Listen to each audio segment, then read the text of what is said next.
ప్రపంచంలో అత్యంత పురాతనమైన శివలింగం దగ్గరికి అయితే ఈరోజు వెళ్తున్నాం. మనం చూసుకోవచ్చు గుడిమల్లం తిరుపతి నుండి 18 కిలోమీటర్లు. శివయ్య అయితే లింగాకారంలో దర్శనం అయితే ఇస్తాడు. ముగ్గురు దేవతను అయితే దర్శనం చేసుకుందాం.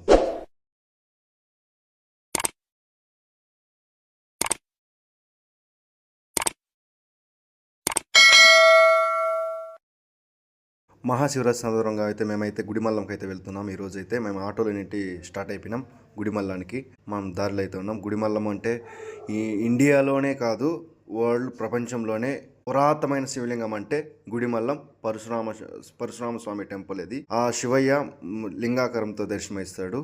మనం చూసుకోవచ్చు ఆ విష్ణువు ఆ బ్రహ్మదేవుడు అయితే ఆ లింగం పైన అయితే మనం చూడవచ్చు. ఓం నమ శివాయ. అయితే మనమైతే టెంపుల్ దగ్గరికి వెళ్ళిపోదాం.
వచ్చేసాం.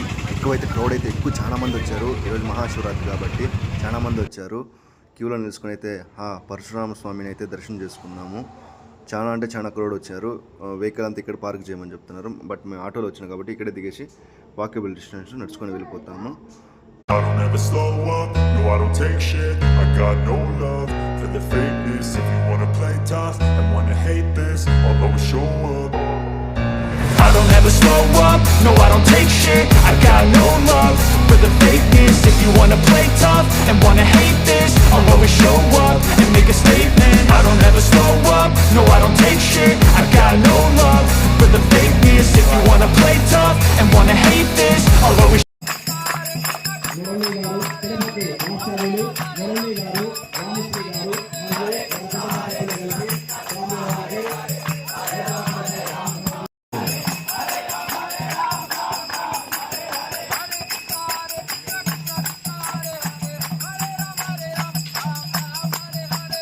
తిరుపతి నుండి 18 కిలోమీటర్ అవుతుంది గుడిమల్లం.